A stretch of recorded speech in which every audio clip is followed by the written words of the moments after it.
بعد أعوذ بالله من الشيطان الرجيم بسم الله الرحمن الرحيم ما كان محمد أبا أحد من رجالكم ولكن رسول الله وخاتم النبيين صدق الله العظيم.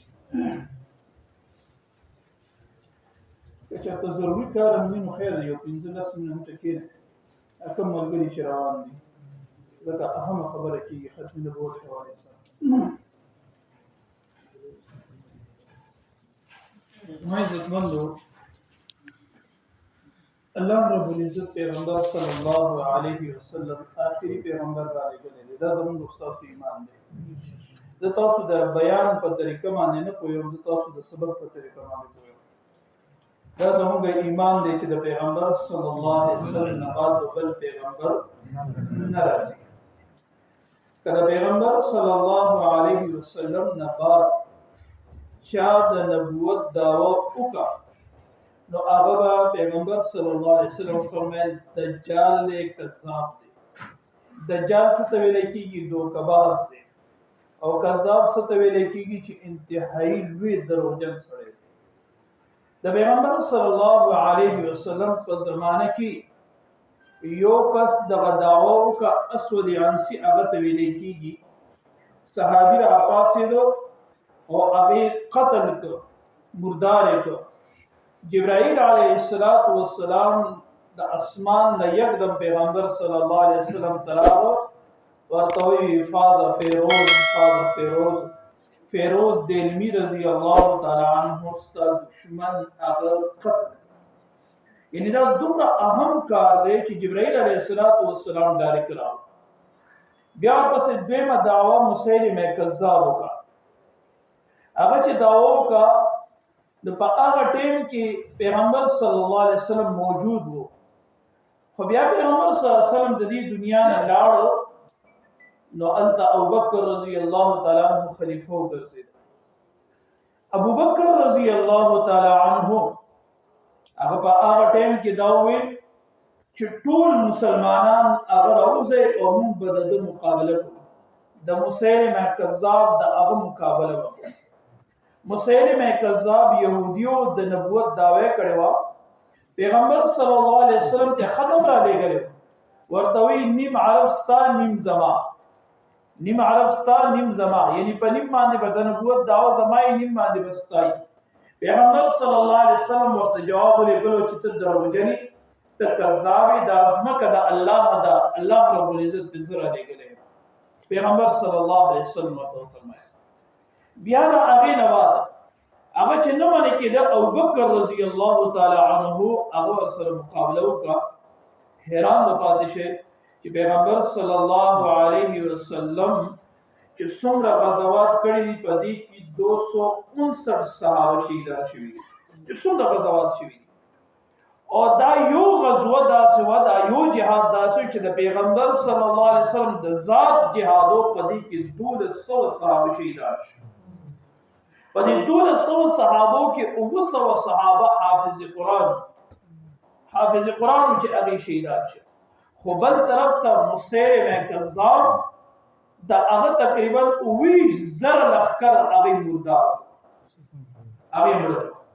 او تاسو ته یو عجیبه خبره وکړم، وحشي خو پېژنئ چې د پیغمبر صلی الله علیه وسلم تر حمزه رضی الله تعالی عنه هغې شهید کړی. وحشي چې کله ایمان وروړو، وحشي ویل وی ما د جاهلیت په دور کې، یعنی د کفر په دور کې ما د اسلام یو عظیم سړی شهید کړی دی، خو اوس به د اسلام په دور کې د کافرانو یو عظیم شخصیت هغه به مرداروم. الله رب العزت د دې وحشي په لاس باندې مسیلمه کذاب هغې مردار د دې وحشي په لاس باندې هغه نو ډېر خوشحاله و چې شکر دی چې ما چې دی په خپل لاس باندې څوک دی مردار. اوس خبرې دې پورې راځم چې ګوره په دې دومره 1602 کاله کې 1400 کاله کې چا چې هم دعوه د نبوت کړې ده هغه خدای تعالی نیستو نابود کړي دي. خو نن نه یو 100 کاله مخکې 1901 کې یو کس دعوه وکړه، خو هغه دا دعوی وسره بس په لفافه کې پرتی وي، کله به یو راوسته، کله به بل راوسته، کله به بل راوسته. دا څنګه چې ډایرکټ د نبوت دعوی وکړه. هغه اول وویل چې زه لوی عالم یم. دا غلام احمد مرزا قادیانی درته یادو. اول څه وویل؟ زه سیمه لوی عالم یم. چې بیا په هغې باندې چې دی نو داسې کار ونه شه، نو بیا وایي زه لوی مجدد یم. چې بیا په هغې باندې هم کار ونه شه، نو بیا وایي زه امام مهدي یم.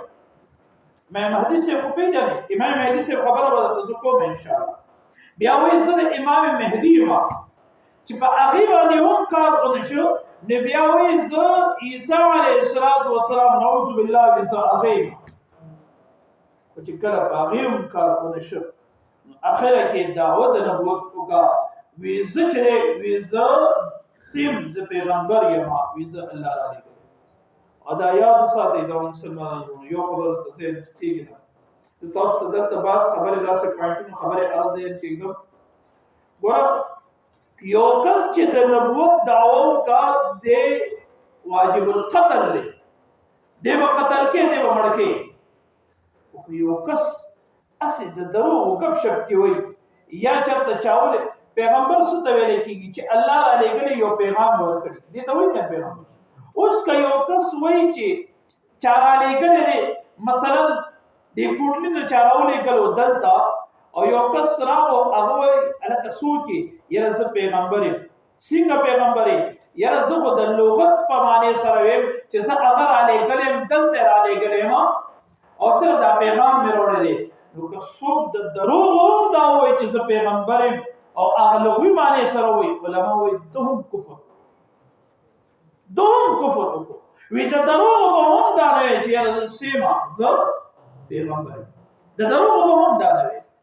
نو عزتمندو دغه انسان غلام احمد قادیانی د دغه ټولې دعوې وکړي. د امام مهدي صاحب دعوه وکړه. د امام مهدي صاحب ټول تفصیل زه تاسو ته هغه نن زه تاسو ته صرف هغه تمهید کړم. د امام مهدي صاحب تفصیل به زه تاسو ته سبا ویم چې امام مهدي صاحب علامات څه دي، په کوم خاندان کې به راځي، کوم ځای کې به راځي، نوم به یې څه وي، لقب به یې څه وي، د چا د خاندان نه به وي، دغه رنګې علامات به په هغه ټایم کې څه راښکاره کېږي چې هغه ټولې خبرې ستاسو مخې ته وي. او بیا به زه تاسو ته دا هم ویم چې اوس دغه علامات پیغمبر صلی الله علیه وسلم د امام مهدي علیه رضوان ایښي دي، او بل طرف ته قادیانیان د امام مهدي صاحب دعوه کوي. نو تاسو به خپله په هغې کې پوهېږئ چې واقعي دا سړی دروغجن او کذاب دی. دا څه شی دی؟ دروغجن او کذاب دی. خو د دې مسلې د دې ما اهمیت ولې وګڼله په دې رمضان کې؟ ځکه چې موږ د کالجونو یونیورسټو ته بعض ځایونو ته لاړو، ډېر شی هلکان په دې نه پوهېده، ډېر کسان لاړو ګمراه وګرځېده چې هغې بلکل لاړه. ګوره زه تاسو ته خبره ختموم، دا خبره ما بنده کړه، زه تاسو ته خبره ختموم، بس اخرنۍ خبره کوم. هغې تاسو ته څه وایي قادیانیان تاسو ته دا نه وایي چې کافران شئ، دا درته نه وایي چې کافران شئ. قادیانیان تاسو ما ته خپله یو جواب راکړئ. که څوک تاسو له 1 لک نه 1 کروڑ نه 1 ارب روپۍ درکړي، تاسو د پیغمبر په ذات باندې سودا کولی شئ؟ نه شئ کولی. ګوره دا تاسو خو بیا هم الحمدلله مزګزاره خلک دی. که بهر نه یو شرابي مسلمان راوچت کړي یا یو چرسي مسلمان راوچت کړي چې هغه بلکل په نشې کې پروت وي او هغه ته دا خبره وکړي، هم دا سودا نشي کولی. دا قادیانیانو ته هم پته ده چې مسلمان دا سودا نشي کولی چې د پیغمبر صلی الله علیه وسلم د ذات سره بې وفایي وکړي. نو هغه څه چل کوي؟ درته خپل ځان مسلمان شو کوي. زمونږ خلک هم دوکې کې شي، ویره دی خو مونځ هم کوي، څه وایي؟ وی دی مونځ هم کوي، دی خو روژه هم نیسي، دی حج هم کوي. زمونږ هغې سره اختلاف نه په مونځ کې شته دی، نه په روژه کې شته دی، او نه په حج کې شته. کوي مونځونه یې هم کوي، هر څه کوي. زمونږ اختلاف په عقیده کې دی، او اصل شی دا عقیده ده. اوس که یو هندو وي د هغه په الله په ذات یقین نشته دی، هغه پیغمبر نه مني او ښایسته حجونه مونځونه زکاتونه هر څه ورکوي، تاسو مسلمان ګڼئ؟ نه به یې ګڼئ. دا رنګې د دې مثال هم دی. نو دې تاسو ته ځان مسلمان شو کړي، احمدي مسلم، یا درته ډایرکټ وایي زه مسلمان یم، نو دغه شی درته پېښ کړي. چې دا درته پیش کړي زموږ دا خلک ته دوکه شي. څنګه تاسو دوکه کوئ هغه خبرې به انشاءالله زه تاسو ته واضح بیانوم. الله رب العزت دې موږ ټول ته په دې باندې پوهه رانصیب وکړي. الحمد لله رب العالمين الرحمن الرحيم والصلاة والسلام على رسول الله.